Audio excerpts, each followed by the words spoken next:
Sir, Dharmendra Pradhan इन्होंने resign के बाद आपका जो कल का प्रोटेस्ट होने वाला था उसमें उसका सेलिब्रेशन भी रूपांतर हो गया है क्या? बिल्कुल, कल सेलिब्रेशन तो है ही। कल सुबह 10 बजे 26 जुलाई को शिवाजी पार्क पे सारे लोग, सारे भारतीय नागरिक आके सेलिब्रेट करेंगे। कल भी आपने ताकत देखी।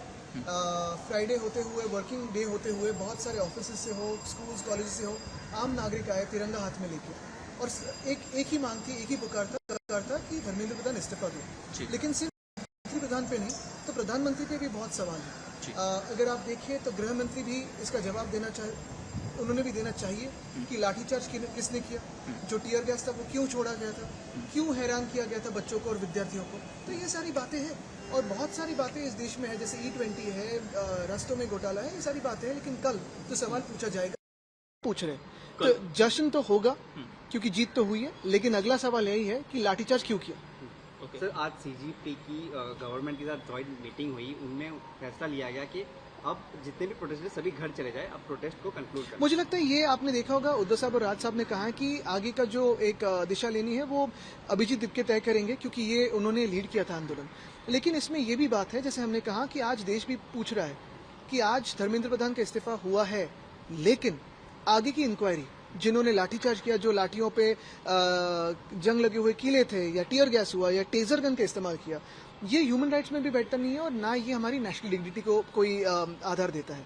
तो मुझे लगता है इस पे सवाल उठेंगे और लोग पूछना चाहते हैं कि इसकी ऑर्डर किसने दी। अभिजीत दीपके ने एड्रेस करते हुए कहा कि डेमोक्रेसी की जीत है, लेकिन सर सवाल वो भी उठ रहे कि पूरी विक्ट्री स्पीच में अभिजीत दीपके ने सोनम वांगचुक का थैंक्स नहीं बोला। मुझे लगता है उन्होंने ट्वीट तो किया है और दिल से सोनम जी का भी सारे लोग थैंक्स मान रही है, क्योंकि 25 दिन 30 दिन कोई अनशन करे तो वो कोई आसान बात नहीं है, वो तो बहुत उसको एक तपस्या लगती है।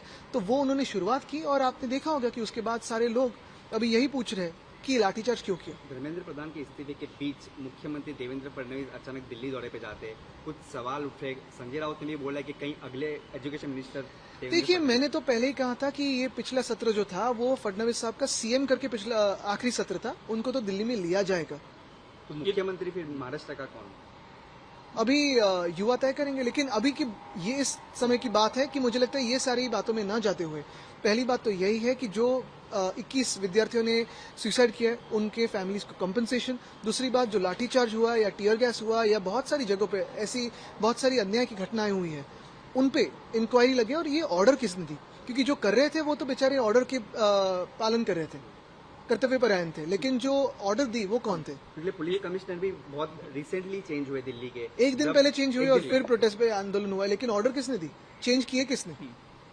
ये दूसरी बार ऐसे हो रहा है कि ठाकरे ब्रदर्स के प्रोटेस्ट से पहले सरकार बैकफुट पे आ गई, कैसे देखते? पहले मराठी के मुद्दे पे यही ताकत है। मुझे लगता है कल भी आपने देखा होगा कि कल जहां हम खड़े थे, पूरी शिवसेना थी, मनसे थी, दोनों साथ में थे, दो ठाकरे भाई साथ में थे, तो कोई भी जो एक मुक्त आवाज है, फ्रीडम ऑफ स्पीच है, वो इधर कोई दबाने की कोशिश नहीं कर सकता, कोई भी दादागिरी नहीं कर सकता, कोई भी तानाशाह या आवाज नहीं बढ़ा सकता। लेकिन कल पुलिस के साथ आपकी कुछ बहस भी हुई। नहीं, देखिए, माइक बंद करने की बात थी और मेरी यही बात थी कि माइक अगर बंद किया जाए तो लोगों में कभी कभी गड़बड़ी हो सकती है, अफरा तफरी मच सकती है। फिर बाद में उन्होंने माइक शुरू किया और आपने देखा होगा कि लोगों ने आंदोलन भी पीसफुली किए और डिस्पर्स भी हुए, और वहां आंदोलन करने के लिए, व्यक्त होने के लिए उनको जगह भी मिली, सेफ स्पेस थी।